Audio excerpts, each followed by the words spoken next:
हाल ही में reserve bank of India ने भारत की जीडीपी कितने प्रतिशत रहने का अनुमान लगाया है?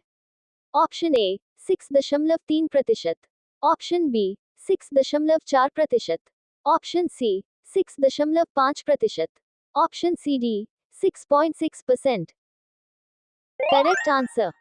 एक्सप्लेनेशन। आरबीआई ने भारत के FY25 के लिए जीडीपी वृद्धि दर को 6.6% पर अनुमानित किया गया है। ग्रामीण खपत में पुनरुत्थान, सरकारी खर्च में वृद्धि और सेवाओं के निर्यात में मजबूती इसके मुख्य कारक हैं।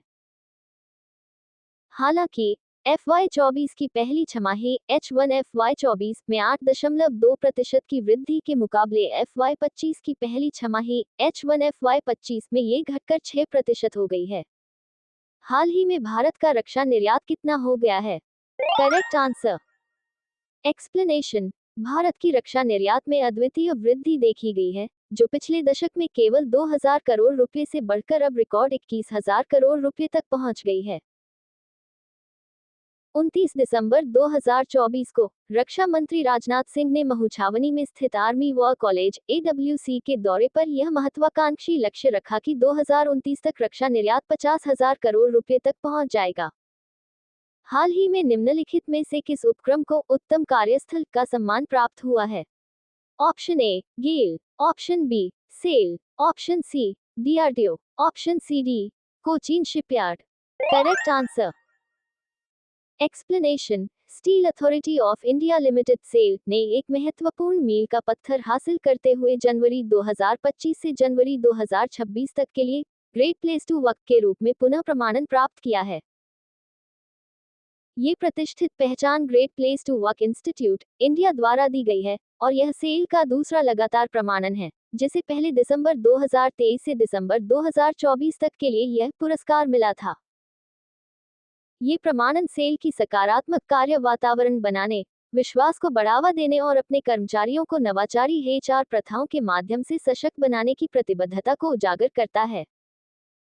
विश्व ऑडियो विजुअल एंटरटेनमेंट शिखर सम्मेलन वेव्स 2025 का आयोजन कहाँ होगा? Correct answer. एक्सप्लेनेशन। भारत पहली बार 5 से 9 फरवरी 2025 तक विश्व ऑडियो विजुअल एंटरटेनमेंट शिखर सम्मेलन वेव्स की मेजबानी करने के लिए तैयार है।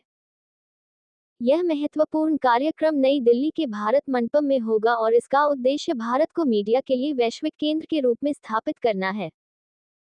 हाल ही में किस देश में 2 सप्ताह के भीतर 2 राष्ट्रपतियों पर महाभियोग लगाकर हटाया गया है? Option A Indonesia, option B Thailand, option C दक्षिण Korea, option C D Lebanon. Correct answer. Explanation. दक्षिण कोरियाई संसद ने 2 सप्ताह के भीतर 2 राष्ट्रपतियों पर महाभियोग लगाकर उन्हें पद से उपदस्त कर देश में राजनीतिक और आर्थिक संकट में डाल दिया है। कार्यवाहक राष्ट्रपति हान डक-सू पर 27 दिसंबर 2024 को दक्षिण कोरियाई संसद द्वारा महाभियोग प्रस्ताव पास किया गया था। 1987 में देश में लोकतंत्र की शुरुआत के बाद से हान देश के पहले कार्यवाहक राष्ट्रपति हैं जिनके खिलाफ महाभियोग प्रस्ताव पारित हुआ है। हान डक-सू ने 14 दिसंबर 2024 को दक्षिण कोरिया के कार्यवाहक राष्ट्रपति के रूप में शपथ ली, जब राष्ट्रपति यूं सुक येओल के खिलाफ दक्षिण कोरियाई संसद द्वारा महाभियोग पारित कर उन्हें बर्खास्त कर दिया गया था। उप प्रधानमंत्री और वित्त मंत्री चोई सांग-मोक को दक्षिण कोरिया का नया अंतरिम नेता नियुक्त किया गया है। दक्षिण कोरियाई संसद एक सदनीय 300 सदस्यीय राष्ट्रीय सभा है। विपक्षी दलों का इस समय राष्ट्रीय सभा में बहुमत है। दक्षिण कोरियाई संविधान के अनुसार हान डक-सू के खिलाफ संसद द्वारा पारित महाभियोग प्रस्ताव को 180 दिनों के भीतर दक्षिण कोरियाई संवैधानिक न्यायालय द्वारा पुष्टि की जानी आवश्यक है, अन्यथा यह विफल हो जाएगा।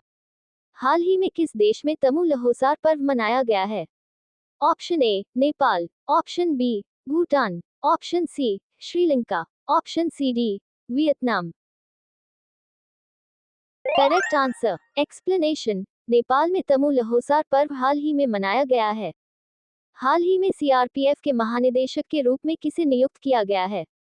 Option A Vivek Shukla, option B Vitul Kumar, option C Manohar Sharma, option C D Anish Dayal Singh. Correct answer. एक्स हाल ही में किस संस्थान द्वारा दर्द रहित इंजेक्शन के लिए सुई रहित शॉक सिरिंज विकसित की है? ऑप्शन ए ट्वॉट खड़गपुर, ऑप्शन बी ट्वॉट दिल्ली, ऑप्शन सी ट्वॉट बेंगलुरु, ऑप्शन सी डी ट्वॉट मुंबई। Correct answer. हाल ही में किस राज्य में वर्ष 2024 में अपराध में 22% की वृद्धि दर्ज की गई है? Option A Maharashtra, option B Uttar Pradesh, option C Telangana, option C D Andhra Pradesh. Correct answer.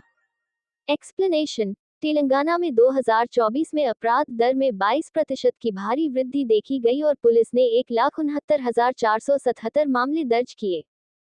राज्य में साइबर अपराध दर में इस वर्ष लगभग 43.33% की वृद्धि हुई। हाल ही में कौन सा देश 2023-24 में अब तक का सर्वाधिक कोयला उत्पादक देश बना है? Option A Bharat, option B चीन, option C America, option C D Japan. Correct answer. Explanation. Bharat ने वित्त वर्ष 2023-24 में 997.826 मिलियन टन का अपना अब तक का सर्वाधिक कोयला उत्पादन किया, जो वित्त वर्ष 2022-23 में 893.191 मिलियन टन कोयला उत्पादन की तुलना में 11.71% की उल्लेखनीय वृद्धि को दर्शाता है।